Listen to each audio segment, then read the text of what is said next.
Hello, my name is Anat Baniel. Thank you so much for taking the time to watch this overview DVD of the Anat Baniel method for children. In this DVD, you will see 15 different children with the different categories of disability. Each child we've edited down to 2 minutes with a voiceover by me. The work is done both by myself and by some of the practitioners I've trained.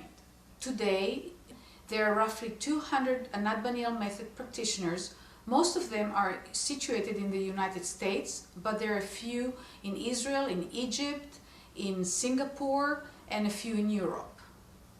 I would like to take just a moment to tell you a little bit about the Anat Baniel method for children. This method is scientifically based. It is primarily based in the understanding of what the brain requires in order to form new patterns and new configurations of action. So when we get a child with special needs, we do not try to cure that child. We are not a medical approach, but rather a learning-based approach.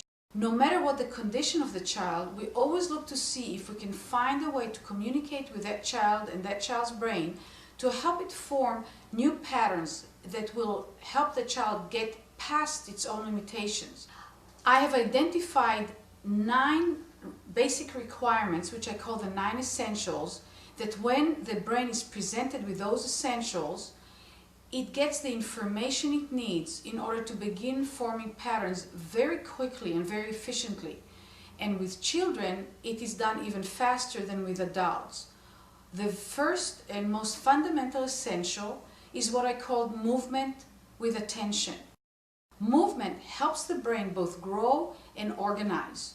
And we do the work in such a way that the child notices what happens to it. Even an infant that is a day old begins paying attention to the sensations that they get through the movement. As you will see when you watch the children on this DVD, the changes happen sometimes so rapidly that it looks like almost miraculous, or as if they didn't have the difficulty to begin with.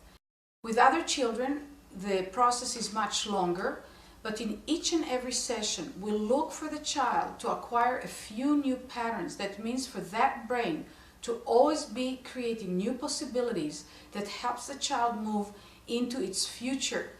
So we are not very focused on the limitation, but we are focused on what the child can move to do. And over the 30 years of my work with thousands of children and the many practitioners now that do this work, we have discovered that over and over again, this approach basically absorbs a great degree of limitation and allows the children to have fuller and fuller lives and more successful lives. So now let's get to the actual children. Thank you.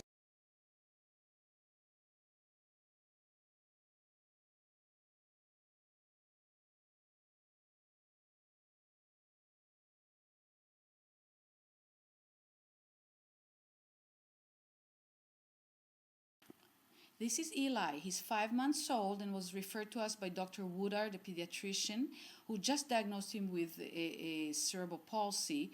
His hands are most of the time in his mouth. He never rolled on his belly before. And here very lightly, you see, he already rolls on his belly. This is Marcy Lindheimer, an ABM for Children practitioner. Now look how the child listens to himself and feels his own body, and there he will push himself in his own initiative. We do not impose on the child. We look for the child's brain to recognize what is going on and initiate their own movements. Eli had a severe scoliosis in his lower back from birth. A few weeks after we started working with him, the spine got straight, and look at his hands got very free. And here he initiates crawling on his own. His left side is still a little bit more spastic, but still he can manage movement with it very, very well. And here he's just happy, which is nice to see.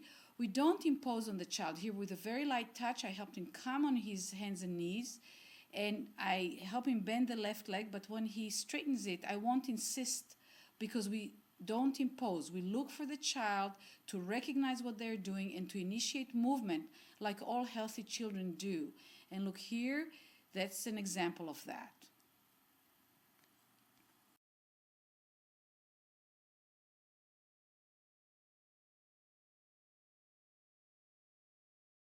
This is Tim. He was 8 years old when I began working with him. We do not have video of the initial lessons, but he couldn't even lie flat on the table. He was not able to talk. After the first 2 lessons, his back and chest and breathing improved so much that he began talking non-stop, and his mother, a veterinarian, jokingly asked if I can take it back.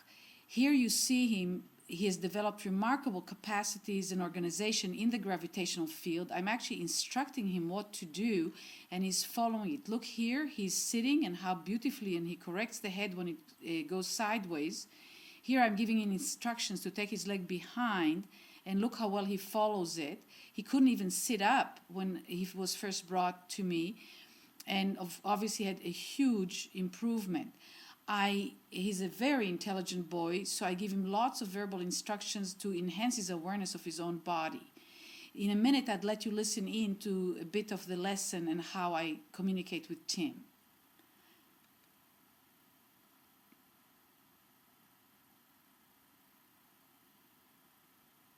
Go down to put your feet, look to find the floor, not wait for it to be first cool. That's it, excellent. Push up with the belly forward, just like you did on your knees. That's right. And put your feet, look to find the floor. That's right, and push forward with your belly. Spread your leg, put both legs down, spread it. That's it, and push the belly forward. This arm too. Push. That's good. Now keep pushing me. Fantastic, now keep pushing me. Keep pushing me. Push me. Hey, both arms, push me. Hey, you forgot the arms. Hey. And now you can see how his lower back is working so much better. He didn't even know he had a lower back when he came to me. So all the therapy that was done with him really, to a great extent, did not do much. Look how quiet he's here, how much he can do, and in a minute you'll see what Tim can do now.